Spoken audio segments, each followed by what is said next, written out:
some of these funds that use these ESG criteria put nuclear power in the same category as pornography or gambling. The cleanest source of power that we have is labeled as a sin company or category. When you actually look at the data, nuclear power is the safest source of reliable baseload power that we have. Maybe speaking of the curves, let's talk a little bit more about Bitcoin adoption curves. So you say Bitcoin has the potential to transform society as radically as the internet did. But then you kind of allude to the fact that Bitcoin has a power problem. So today I am sat down with a nuclear energy expert, and I think the great place to kind of start today's interview, Brian, is talk a little bit about the geopolitics of nuclear mining.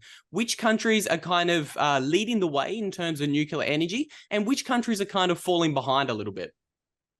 We're seeing a completely new paradigm emerge internationally with respect to nuclear energy. You know, for many years, nuclear power is kind of on the outs, right? From a policy standpoint, internationally, for example, after the Fukushima disaster in Japan, Japan had shut down all of their nuclear reactors.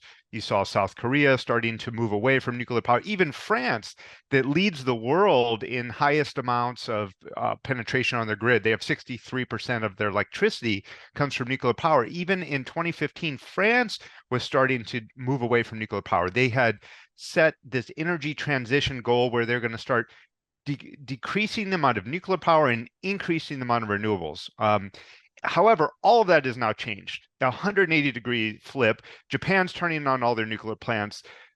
France has doubled down on nuclear power. South Korea has recommitted to nuclear. And you're seeing this across Eastern Europe, across the Middle East, throughout UAE, for example. In just over 10 years, they went from 0 to 1 and started a brand new program from scratch with the help of South Korea and deploying their technology. So whether we're talking about Asia, Europe, and even the United States, which I'll talk more about in depth in this discussion today, you're seeing a complete transition towards nuclear power, whereas for many years we were starting to move away from it, unfortunately. Yeah, that's really interesting. And you mentioned a really interesting fact in your brand new essay that you're about to be publishing shortly. And you're talking about how the United States nearly has, I think, 25% of all the nuclear reactors around the world. So maybe this is a great time to jump straight into America. What's your thoughts on the US and their kind of policies towards nuclear energy? The United States really led the development of nuclear power across the world. You know, really in the 1950s and 60s, when this technology was really getting going and starting to be commercialized and developed, the United States was leading the charge, developing the regulation, developing the initial plans and designs. Obviously, there were other parties around the world working on this as well, but the U.S. was really kind of the leadership cornerstone of this internationally. And, you know, for the last 60 years, the United States has operated successfully nuclear power reactors with very little, if any, issues or problems. You know, we've had one accident in 60 years of commercial operation in the United States. Not a single person was harmed in that accident. Certainly no one died in that accident. And so there's just an outsized irrational fear that has emerged around this. But in the United States, we have 93 operating nuclear reactors today that are generating about 19% of our electricity. So it's a very substantial portion of our electrical grid today. And, you know, this is reliable, consistent baseload power that is always on and emissions free. There's no CO2 emissions. There's no air pollution from these reactors. Yeah, that's a really interesting point, Brian. You mentioned about America. That's such a large portion of its energy coming from nuclear. And like you say, it's reliable. That's the biggest thing that a lot of people overlook when they hear about nuclear talked about in the mainstream press. The mainstream press is kind of like saying, look at this wind, look at this solar. This is great energy sources, but it's not. It's unreliable. So maybe let's talk a little bit more about why nuclear is getting demonized as badly as it is in the press.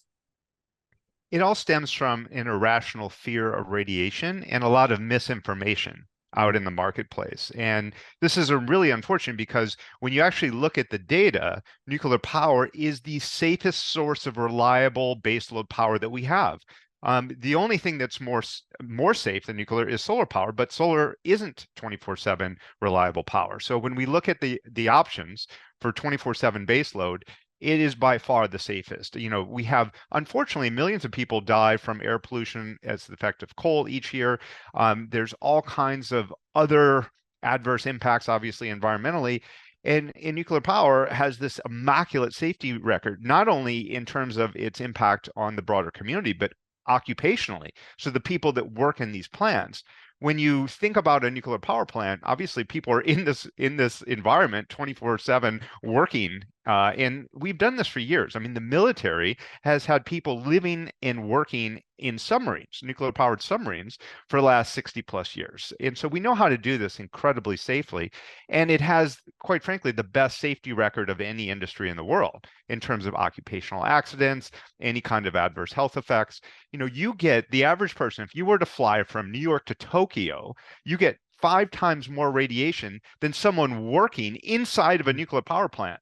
So it's really grounded in this irrational fear. It's the same reason some people are more scared to fly than to drive. It's completely irrational. If you look at the stats and the data, it's much more dangerous to drive an automobile than to fly in an airplane today, given the safety record of the aviation industry. But unfortunately, this irrational fear still permeates. Irrational is a great way to put it. It's simply irrational. And something else that I believe is very irrational is ESG. And I'm going to pop a picture of one of your tweets from 2022 up on the screen for the people watching this one on YouTube. And your tweet's pretty simple. You're quote tweeting something Vivek Ramaswamy said, and you're saying ESG is snake oil. You were obviously ahead of the curve with a lot of people because now ESG is kind of collapsed. Why is ESG snake oil? Well, ESG has noble aims, right? I mean, everyone wants a cleaner environment. We want safe drinking water. We want better quality air. We want to treat people in our communities in a socially responsible manner. So the aims of ESG are noble. Unfortunately, it's the implementation that falls incredibly short, and unfortunately oftentimes has a 180-degree opposite impact in what was intended. So when you actually think about what are they trying to achieve? They're trying to achieve basically environmental protection and protecting, our natural ecosystems, as well as fostering these social policies that basically lift people up. But oftentimes are having the exact opposite impact. And that's really unfortunate because we have no consistent standard. There's no baseline of how you gauge what is environmentally responsible technology. And the criteria they're using is just completely off. I mean, for example, some of these funds that use these ESG criteria put nuclear power in the same category as pornography or gambling, right? I mean, the cleanest source of power that we have is labeled as a sin company or category, right? And so that's just one egregious example. But there's many. When you start really peeling back the onion and looking at what is beneath these criteria, you start to see very quickly that oftentimes there isn't any credible standard, and this is more politically driven than anything. Yeah, I think politically driven is, it's a great way to frame it. I want to transition a little bit away from ESG. I do want to come back to this one at the end of today's interview, but I want to first kind of pivot this conversation to Bitcoin a little bit. So in your article, you open up pretty strongly and you say Bitcoin has the potential to transform society as radically as the internet did. But then you kind of allude to the fact that Bitcoin has a power problem. Would you like to kind of unpack that one for the listeners and explain what is Bitcoin's power problem? Sure. I mean, all data centers have a huge power problem today. The added challenge that Bitcoin mining operations have is the public perception of the value of Bitcoin. I mean, your average person on the street, I'm not talking obviously your audience or Bitcoin enthusiasts, but your average person knows that they need data centers to support streaming movies on Netflix and scrolling social media and being able to book airline reservations and all the things that people use the internet for and computers for today to even work. I mean, especially with remote work. Fewer people recognize and understand the value of Bitcoin. So therefore, if you're going to have 2 data centers and one is operating a Bitcoin mining operation and one is going to be operating streaming service for Netflix, there's going to be more people in support of that data center streaming support for Netflix. So on the face of it, until people recognize the inherent value of Bitcoin, there's going to be this unfortunate bias, and there's a lot of blame thrown around. Now, the challenge at the core, though, is that we don't have enough power available to even grow the existing data centers we have. Forget about the Bitcoin mining operations. We have massive bottlenecks of energy in the United States. So, for example, in Northern Virginia, which is the highest concentration of data centers in the entire world, by some estimates, it's up to 70% of all internet traffic in the entire world goes through one county, Loudoun County in Northern Virginia. That's how dense the data center cluster is there. And right now, even Microsoft, Amazon, Google, they can't actually build new data centers there because of the transmission bottlenecks. So they can't get the power from wherever they can generate it into that county because of the transmission lines. There's not additional capacity to allow those electrons to flow into that county. And we're seeing this in many parts of the country, not just transmission bottlenecks, but generation gaps. We have several converging trends happening. So at the same time, the EPA, Environmental Protection Agency, is ratcheting up emission requirements for power plants, which inherently is good, right? We all want better quality air, but they're not necessarily doing it in a very thoughtful way in line with what's happening in the market. So as they're ratcheting up these requirements, they're forcing a lot of our existing power plants to prematurely shut down. So for example, coal plants are being forced offline. And even natural gas plants, it's getting much more difficult to build and operate or to maintain them due to these requirements. So because of that, we have a bunch of power that we used to rely on going offline. And then we have a lot of these renewable energy mandates and very aggressive goals, but there's so much trying to get on the grid. There's massive interconnection queues. So for example, in one of the largest grids in the United States called PJM, it serves over 65 million people in the mid-Atlantic and parts of the Northeast US. There's 5-year wait time to connect a new solar project or a new wind project to the grid because of all of the analysis and backlog and just the line of projects. So you don't have these new projects coming on quickly. You have old power plants being retired, and we have this surge in demand. You know, for many years in the United States, our electricity demand was relatively flat. We weren't growing very much. Now, with the electrification of vehicles, with more people just having more electronics and using more energy in their lives, we're having more demand on the grid. So at the same time, we have more demand on the grid. We have this explosion of growth in data centers and power demand. We have fewer power plants to actually generate that energy, and we don't have the transmission capacity to transmit it to transfer it where it needs to go. So because of this, we have this structural imbalance, and we don't have power where we need it. Do small modular reactors kind of help to solve that issue? And maybe we can break down the difference between a traditional nuclear mining plant versus these revolutionary things like these small modular reactors for the everyday person at home. These small modular reactors, what's revolutionary about them is that you can site them almost anywhere. Anywhere you could put a data center or Bitcoin mining operation, you can put one of these because of the inherent safety characteristics. They are self-cooling and self-regulating. So it means you can't have the types of actions that people imagine with kind of the large plants. They're just the simplified design and the inherent safety characteristics basically don't allow them to overheat. Some of them even recycle spent fuel, and so they don't produce waste. In essence, in excess, they're able to be incredibly safe. You could even site these in large master plan communities where you're building new residential housing. So because of these characteristics, they can go almost anywhere. That means you don't have to build all of this new transmission capacity to transfer the energy from these far outlying areas where you have to build renewable power traditionally with these large plants to get that to where the homes and businesses and the data centers are. So that, yes, it absolutely helps cut one of those big challenges out in terms of the transmission bottlenecks of where you can site them. Okay, it's fascinating. Now, I do want to finish today's episode talking a little bit more about the geopolitics of Bitcoin and how that kind of fits into the nuclear energy space. But this is where I like to learn a little bit more about the new person, the person that I am interviewing today, Brian, because you only really come across my desk in the past week or so because I read a phenomenal article that is going to be coming out in the next edition of the Bitcoin Times. I've got edition, I believe, 4 with me right now, and you're going to be writing an essay in edition 6 of the Bitcoin Times. So I want to learn a little bit more about your Bitcoin rabbit hole journey. How did you find Bitcoin, and what were you doing before you found Bitcoin?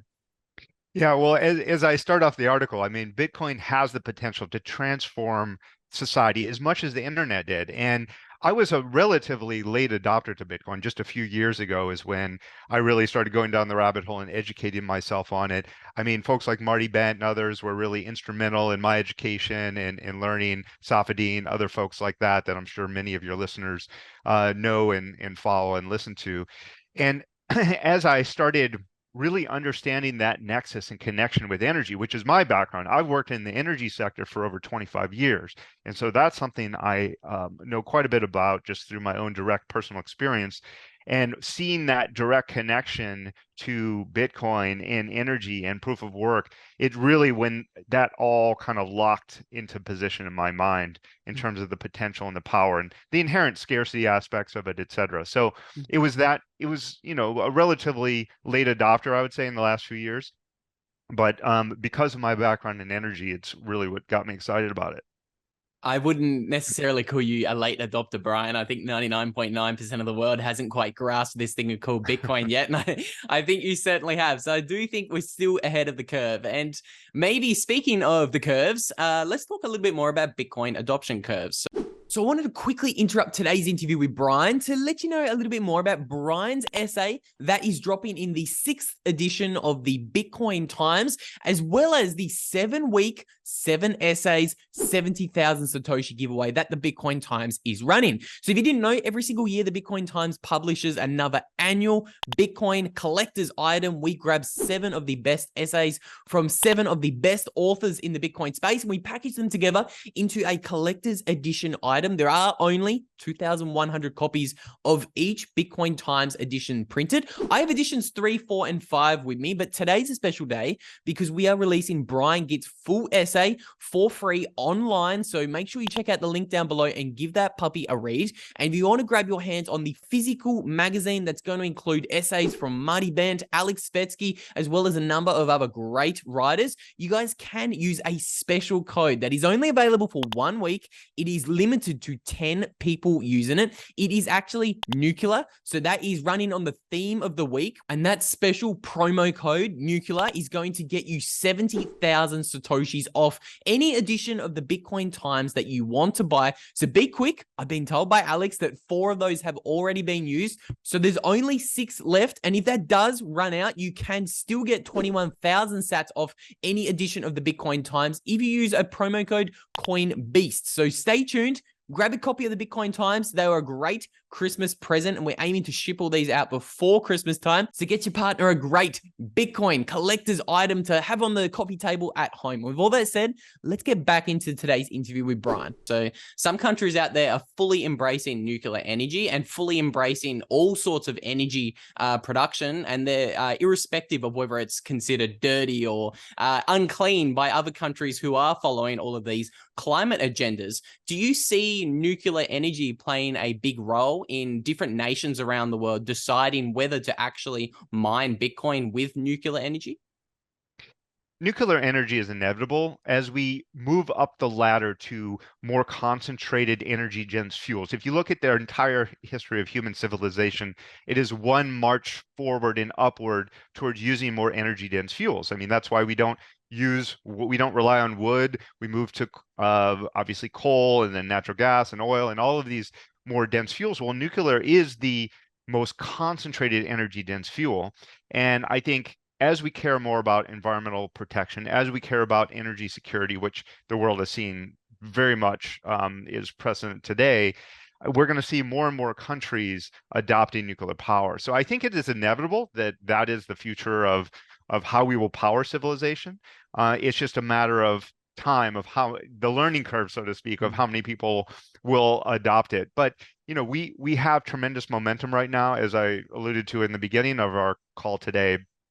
we're seeing this huge geopolitical shift towards embracing nuclear power as a cornerstone of policy around energy security, around emissions reduction, and even economic development. I mean, energy is the cornerstone of human flourishing and enables any culture to build their industry. We're seeing the opposite of this happening in countries that are moving away from it. Germany is a great Mm. example of this, where they recently, just last year, shut down their last three nuclear power plants. I'm sorry, earlier this year, they shut down their last three nuclear power plants and have been moving away from it over time. And they've overinvested in renewable energy, became reliant on Russian gas, and divested from nuclear. And unfortunately, their industrial sector is in survival mode. You have companies that are forced to either ration or shut down. Many are moving out or can't afford to operate those 24/7 industrial operations.